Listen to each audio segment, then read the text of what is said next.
Hey, everybody, welcome back to the podcast. You're listening to the longest running superhero role playing game on Earth. I'm your host, the Game Master, and today we're talking about the Brotherhood of Evil Mutants, who first appeared in X Men issue number 4 all the way back in 1963.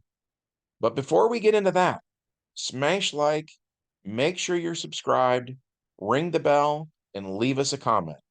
We've got a great community here, and it's all thanks to you guys. Thank you so much for being here. With all that said, let's dive in. Prologue to this one takes place in upstate New York at the X Mansion, home of Professor Charles Xavier and his uncanny X-Men, Angel, Beast, Cyclops, Iceman, and Marvel Girl. Currently, the X-Men are in the Danger Room, where the professor is training his mutant students for the many threats that await them. As Beast uses the jumping power and the acrobatics skill, sections of metallic wall suddenly spring forth. Beast dodges, and the secret compartment of the wall tries to smash him. Blunt steel arrows are also fired from hidden holes as Beast spins out of the way. Cyclops comments that the test has been going on for almost a minute now, and he wonders how much more Beast can take. As a powerful mace swings at Hank McCoy, he grabs some acrobatic rings with his opposable feet, then bounds onto a large padded platform reminiscent of a lily pad. Beast tries to swing from a rope, but it's weak and snaps, sending Beast plunging into the water below.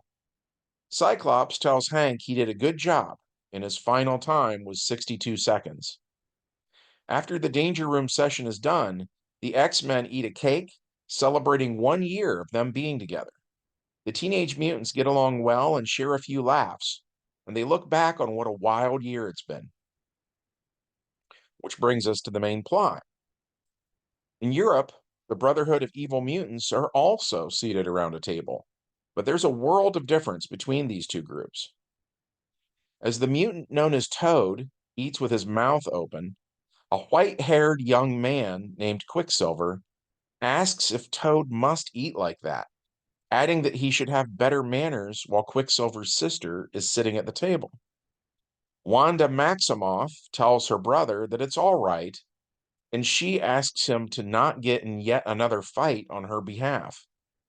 Mastermind says that if Toad is bothering the beautiful Scarlet Witch, he'd be happy to do something about it. And with that, the Hellfire Club member known as Mastermind uses his psychic powers on Toad. But Wanda says she's had enough and finds Mastermind's powers as repulsive as Toad's manners. Mastermind laughs and says he likes it when she's feisty and that she would make a good wife. Wanda says, "How dare you speak to me that way? I'd sooner die than marry you." Mastermind refers to her as the Scarlet Witch, which she hates. And he says that the reward for her abrasive attitude is that he will use his powers to bring her to the point of raving madness. So Quicksilver runs over, then substitutes his super speed for how hard he can hit, and he punches out Mastermind, yelling at him to not threaten his family. Speaking of which, the father of Pietro and Wanda is none other than Magneto, master of magnetism. And as they battle Magneto's fellow Hellfire Club member, Magneto himself enters the office of a shipping company. The company is auctioning off a cargo ship, and as they prepare to open the envelopes that contain the bids, Magneto enters and says there will be no need for that, claiming that the ship belongs to him now. Using his magnetic control, Magneto binds up the two men in this room, then makes his way to the huge metallic ship where the various levers and dials move into position. And via his powers, Magneto moves the ship to an uncharted island in the Atlantic Ocean.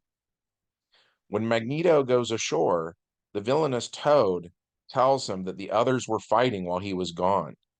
But Toad says he wasn't fighting, he is loyal to Magneto. Magneto asks Mastermind if this is true, and Mastermind says he wouldn't call it a fight, more of a difference of opinion. Toad tells Magneto exactly what happened, though. So Magneto throttles Mastermind and tells him that his feelings are irrelevant, and the only thing that matters is Magneto's plan.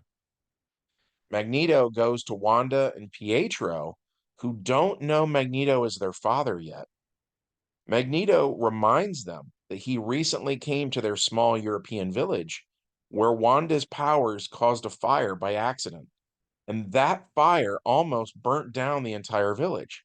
So it was the townsfolk who were calling her a Scarlet Witch, which in their culture is an insult, and a lynch mob formed to execute her. That's when Magneto showed up and saved her. So Wanda says that Magneto is right and she owes him her life, so she will stay.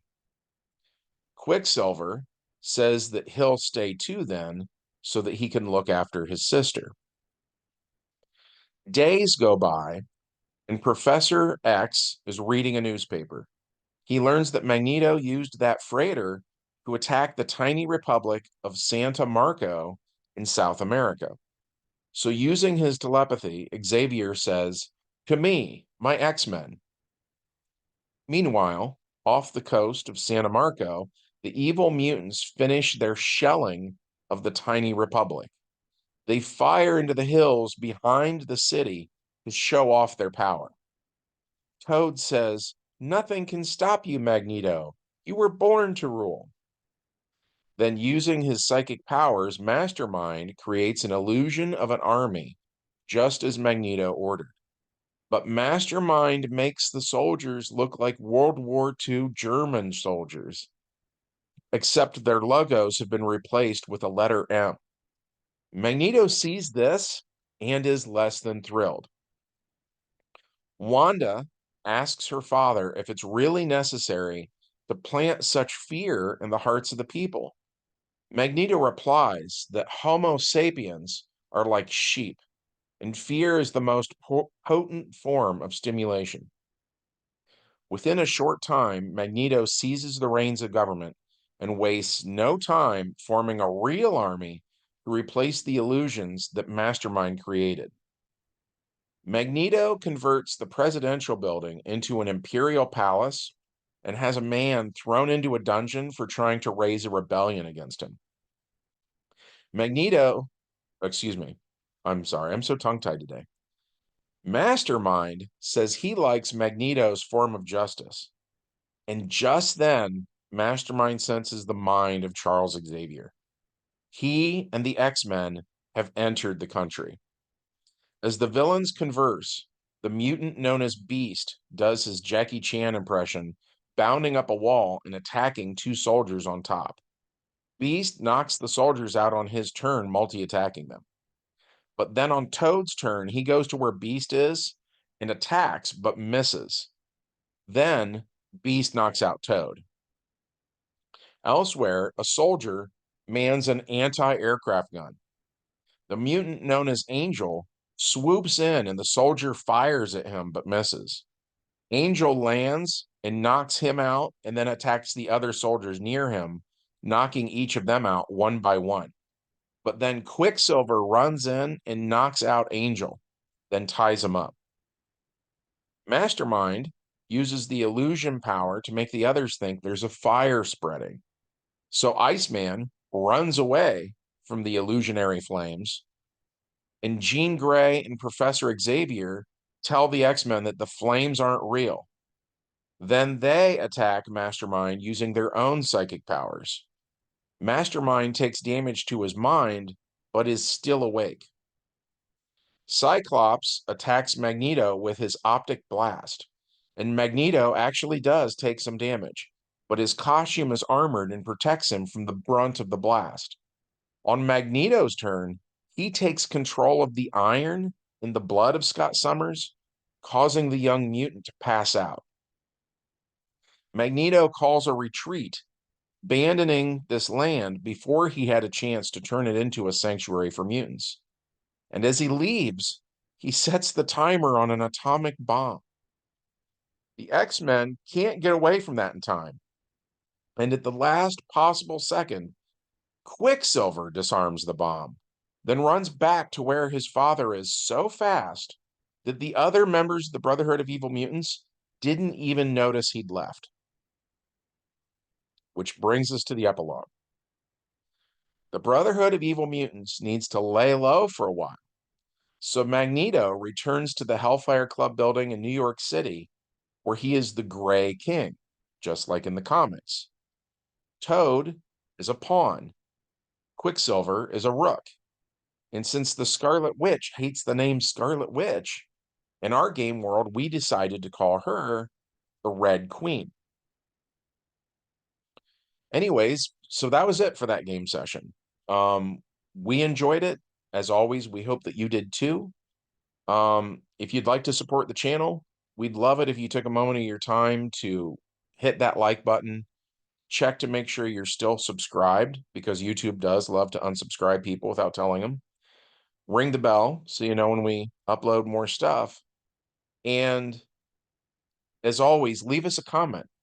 That helps us out with the YouTube algorithm, but we just like hearing from you guys too. You guys are great, and you've said a lot of really awesome stuff in the comments section in the past, so keep it up. At any rate, from all of us here at the longest running superhero role-playing game on Earth, we hope that all of you guys have a great weekend, and we'll see you in the next adventure. Bye.